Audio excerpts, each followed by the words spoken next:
She smiled when you were kind, but she followed when you were cruel with purpose.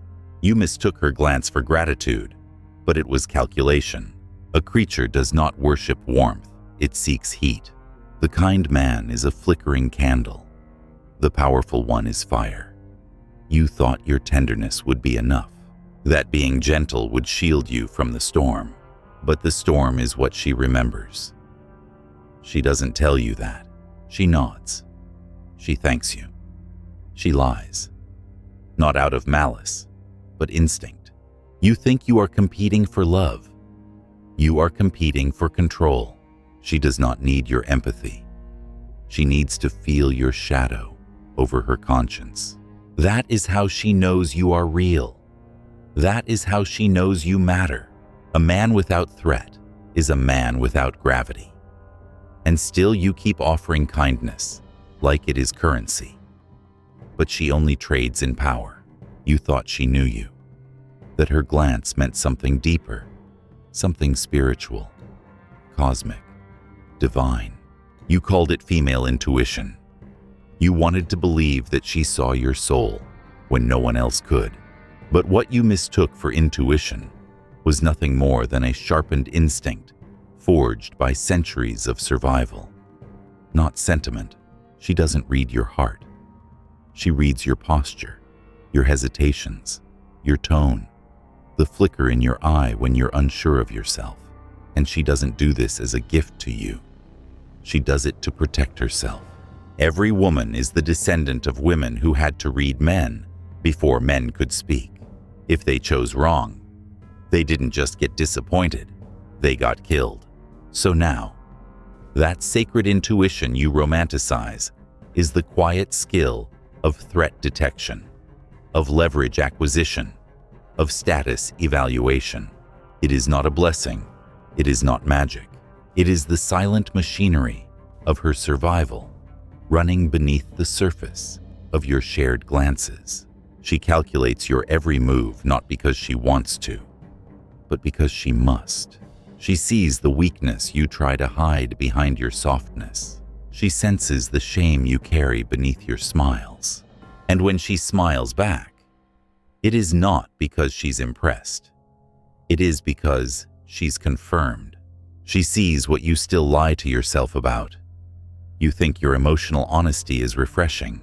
You think confessing your fears will make her trust you, but her instincts are older than your words. She doesn't hear your truth. She hears that you have no weapons, and that's all she needs to know. You want love. She needs protection. You want connection. She needs stability. You want to be chosen for your kindness. She is forced by biology, by culture, by evolution, to choose power in disguise. She doesn't care about how good you are. She cares whether you can win. You offer your decency as if it is rare, but it is only rare to you.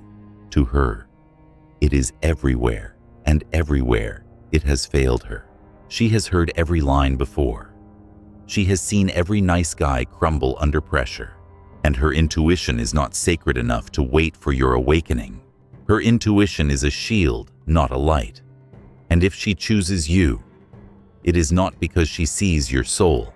It is because she sees that your presence makes other men nervous, that your gaze disturbs the room, that your silence feels like danger. This is what her body trusts, not your poetry, not your effort, not your tears. You cry for connection, but she evolved to follow the one who commands the wolves. You think this is cruel. You think this is unfair. You are right, and still it is real. Her intuition is not prophecy. It is pattern recognition. You are not the first man she's read, and you will not be the last. She does not know you. She measures you. In every word you speak, in every time you flinch, in every apology you offer too early, she keeps count. And by the time you ask, "Did I do something wrong?" she already has her answer. You didn't fail because you were unkind. You failed because you were transparent. You failed because your softness had no teeth, and her intuition It didn't betray you. It saved her from you. You thought love was two souls meeting naked in the dark, two wounds finding shelter in each other. You thought if you dropped your weapons first, she'd do the same. But you misunderstood the nature of the game. Love is not surrender. It is negotiation.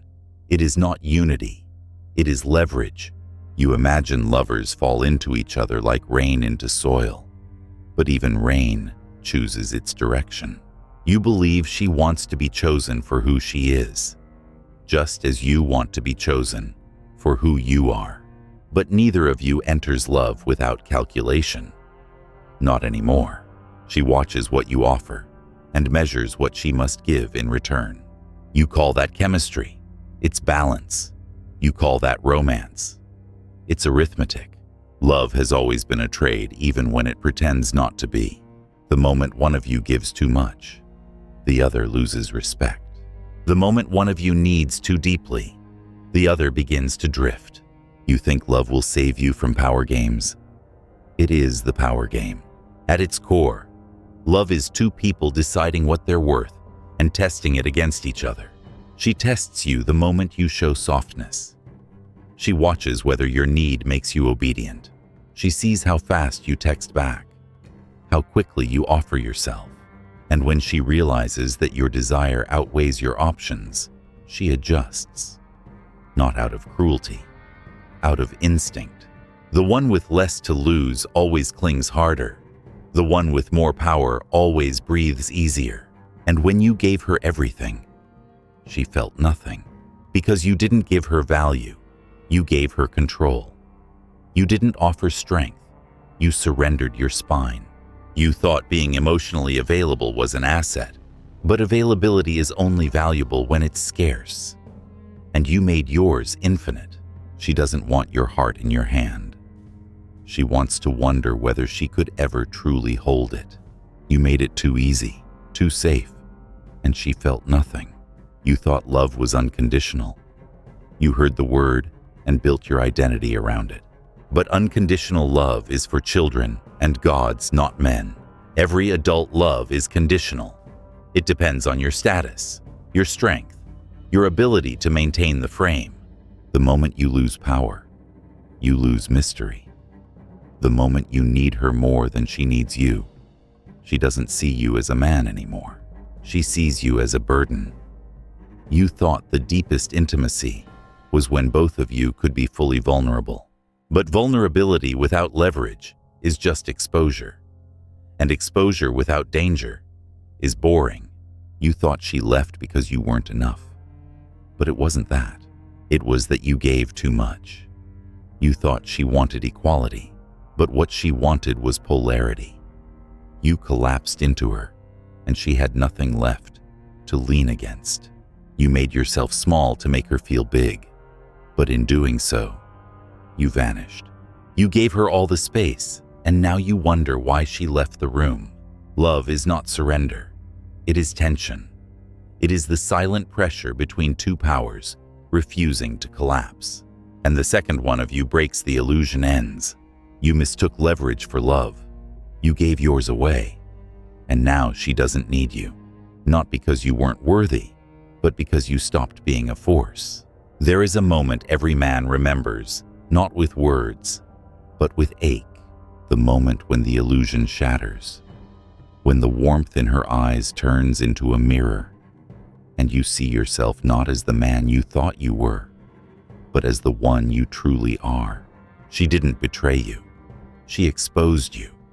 And that is what breaks most men.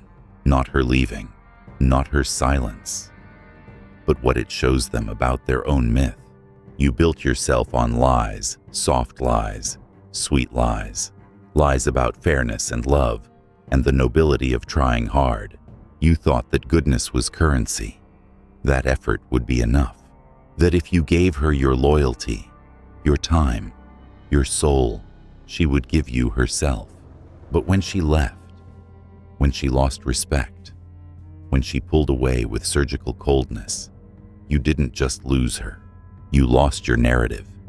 And that's when most men collapse, because it wasn't about her. It was about what her rejection meant. It meant you were never what you believed you were. It meant your virtue was invisible. Your love was weightless. Your pain irrelevant. And the world did not care. That is the death of the child in you. The boy who thought love was safe. The boy who thought being kind made him worthy. The boy who thought women saw what was inside. That boy dies violently, silently, and you are left with the body. Some men refuse to bury it. They carry the corpse of that illusion into every new relationship, hoping someone will resurrect it. They become desperate, worshipful, addicted to validation. They regress, hoping someone will tell them it wasn't their fault, that they were good enough, that love is still waiting for them. But love does not wait. It watches, it evaluates, it moves towards strength. And when the truth hits that love is conditional, that desire is not democratic, that women are biologically wired to test and adapt and choose from power, not pity, you have two choices: grow up or break. Growing up means killing the boy who believed in the fairy tale. It means looking into the mirror and saying, she doesn't owe me anything, not for my loyalty, not for my pain, not even for my love. Growing up means building your value in silence, with no applause. It means becoming dangerous again, not to harm, but to anchor, to matter, to have weight. But most men never get there. They break. They cry at altars that don't exist.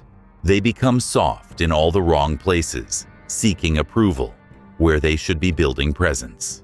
They start to resent women, not because women are cruel, but because women reflect back what they refuse to face. That weakness is not invisible. It's repulsive. That goodness without strength is not noble. It's irrelevant. That love is not about being seen. It's about being felt. And if you do not grow into a man who carries force behind his gaze, edge in his silence, boundary in his presence, she will not stay. Not because she is shallow, but because she is honest in ways men are too fragile to admit. When the truth hits, you do not rise by being more loving. You rise by becoming undeniable. You rise by letting the pain burn away the fantasy. You rise by burying the boy, or you break and beg him to come back. You didn't learn. You just changed the actress.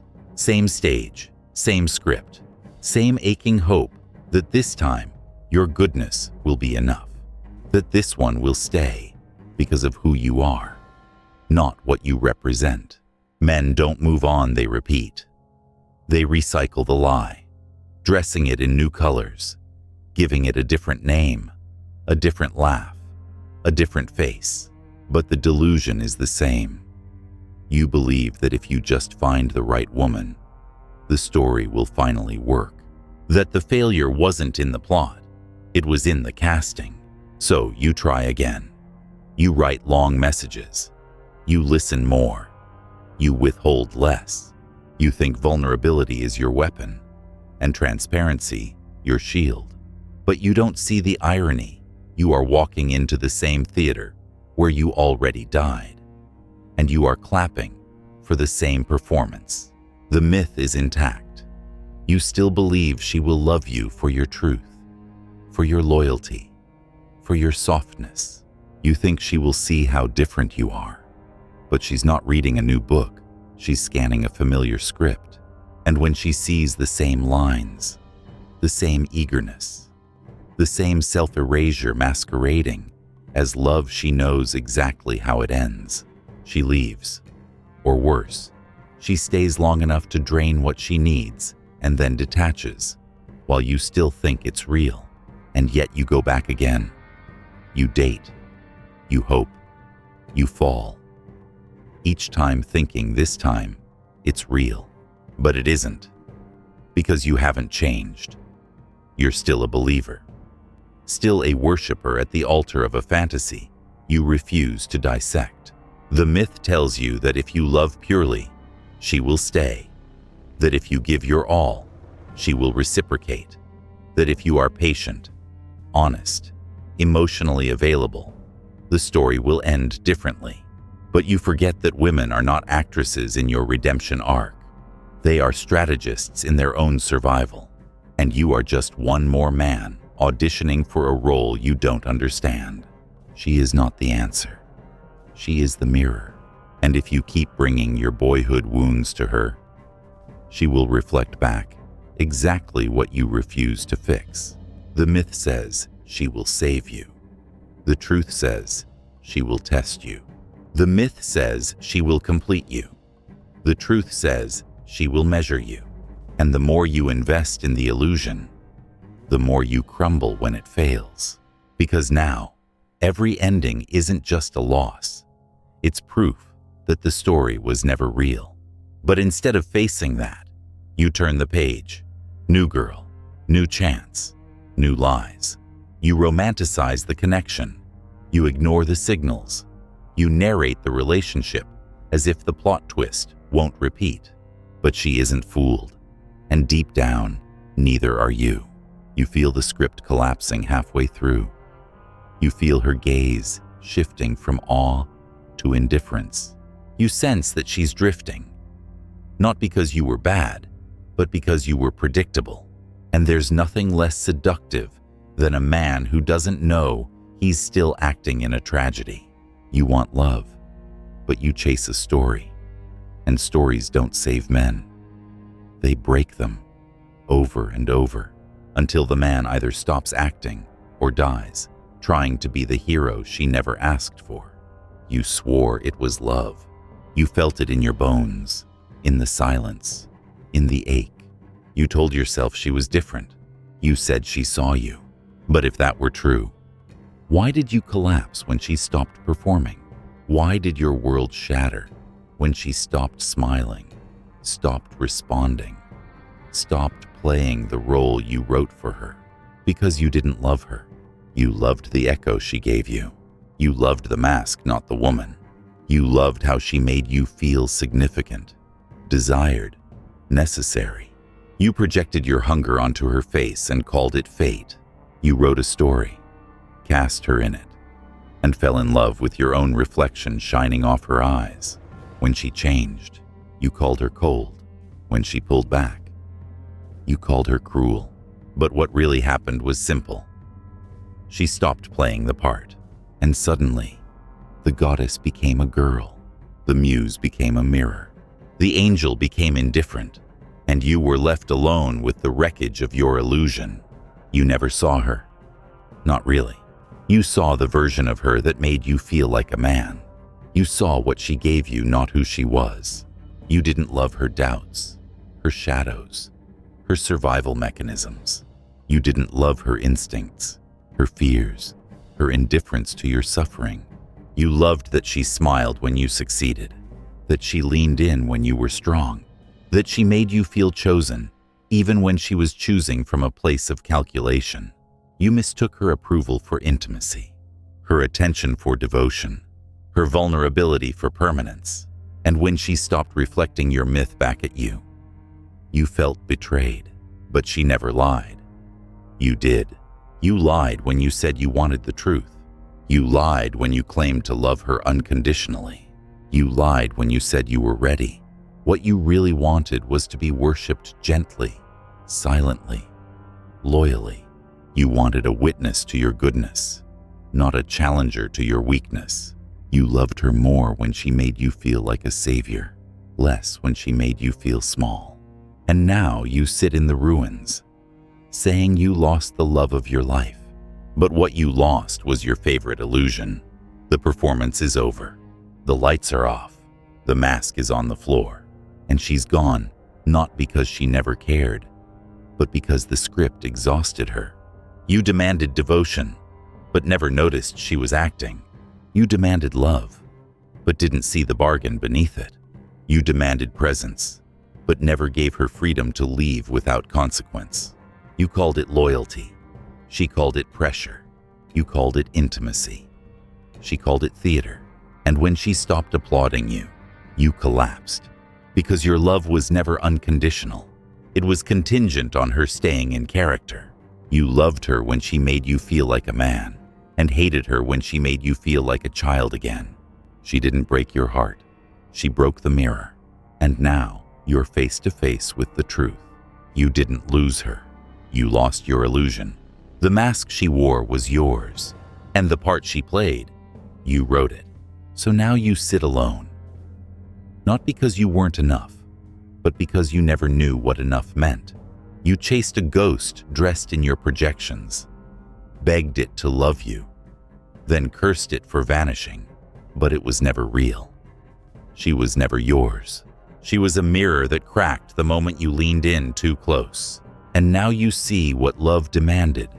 Not softness, but strength. Not confessions, but presence. Not your heart, but your edge. But it's too late, because she loved the part you pretended to be. And you loved the reflection she gave you in return. There was never intimacy, only performance, only illusion, only the silent desperation of a man trying to be seen by someone who was only ever reading the script.